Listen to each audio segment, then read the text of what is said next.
1355, you hold position, aircraft going around. Yes, Tower, that's complete mission. 1355 is holding short.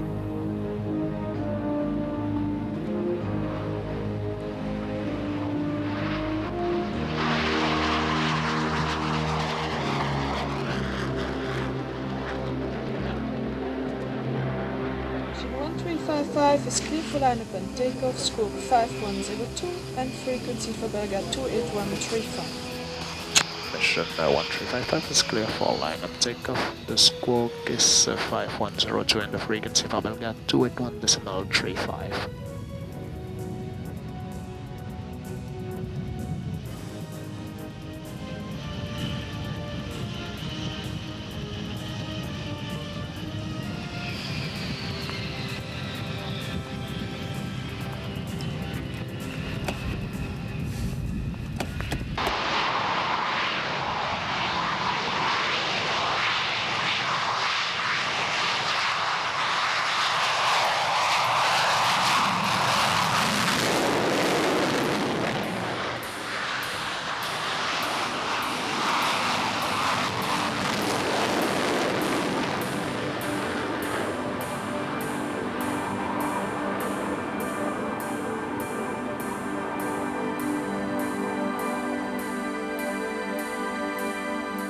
Voler, c'est extraordinaire. Je trouve que je ne parviens pas encore à le comparer avec quelque chose ici sur Terre, parce que les sensations sont vraiment géniales. Et c'est vrai qu'une fois qu'on est quand même là-haut, surtout quand on n'est pas trop haut, avec cette sensation de vitesse et tout ça, on peut aller où on veut. C'est pas comme sur une route, on tourne quand on a envie de tourner. Si on a envie de monter un peu pour se relaxer, on monte un peu pour se relaxer. Si on va aller faire l'acrobatie, on va faire l'acrobatie. Ça, c'est quand même extraordinaire. Et comme je dis, les sensations, je les ai jamais rencontrées autre part et c'est pas facile à expliquer à quelqu'un. C'est génial, c'est divin. Personnellement, je crois qu'on se sent certainement libre comme l'oiseau, être dans les 3 dimensions, dans l'air, un peu admirer tout ce qui se passe en dessous. C'est vrai que certains se sentent peut-être plus supérieurs du fait qu'on est en altitude, on est seul à bord, on domine. C'est divin, c'est extraordinaire. Une fois qu'on est en l'air, on est très, très libre. C'est un peu comme de la drogue aussi. Quand on ne vole plus, c'est nerveux, on devient nerveux. Il faut qu'on vole. Si, on doit voler un peu tous les jours. On vole chaque jour. Une période de mauvais temps, et peut-être ne vole plus, mais c'est énervé, ça fâche. Ah oui, j'embête tout le monde. Ça, un vol par jour, en forme toujours.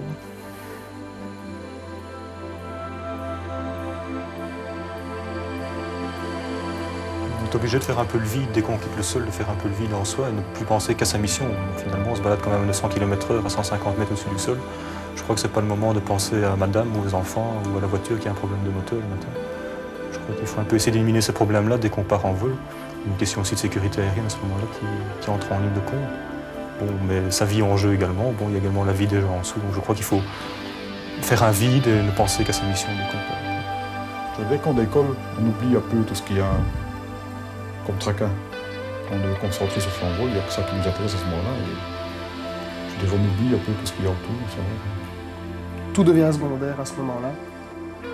Le but principal, c'est de s'occuper de son vol. Quand on commence à préparer un vol, il n'est pas question de commencer à réfléchir à autre chose. On n'aime pas quand quelqu'un d'autre vient nous trouver pour parler d'un autre problème, parce que si on prépare un vol, c'est minuté, on n'a pas envie de commencer à avoir l'attention détournée par d'autres personnes. Et c'est vrai que tous les problèmes deviennent secondaires, quoi. Une fois qu'on viendra au sol, on aura le temps, on souffle un coup et là, d'accord, on y repensera, on en reparlera, mais pas avant. Et on fait vraiment la part des choses à ce moment-là.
1345, Liège.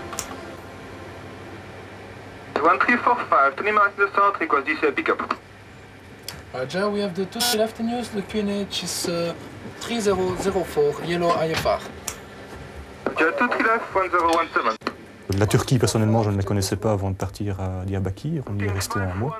Je crois qu'on était certainement plus concentrés encore là-bas qu'on peut peut-être l'être ici, du fait que, bon, malgré tout, à 150 km de là où on était, il y avait quand même un conflit. Donc on était quand même, je veux dire, la porte à côté. Donc malgré tout, il fallait quand même penser un peu à toutes les procédures, je veux dire, on n'était pas habitué d'employer ici, en Belgique, en volant en temps de paix, finalement, ici. Encore que là-bas, on est toujours en exercice. Mais malgré tout, on a vécu une grande expérience là-bas, je crois, au niveau vol, et je crois qu'on en reparlera encore longtemps après. Maintenant, on a toujours un petit pincement au cœur quand il faut quitter, quand on se compare pour 3 semaines, un mois. C'est pas toujours facile de quitter sa famille. Pas toujours que le problème, c'est surtout pour la famille à ce moment-là. Moi, c'était un gros problème.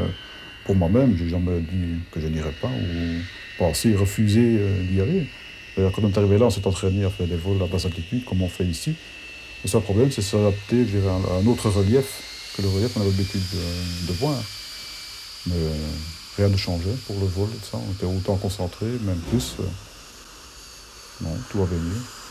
À partir du moment où on est entraîné pour faire quelque chose, je crois qu'on y va. Et puis là-bas, ça s'est bien passé. C'était pas non plus partir directement en guerre. Je crois qu'il y avait quand même une nuance. Disons qu'il devait certainement toujours appliquer les procédures temps de guerre, mais on est entraîné pour ici.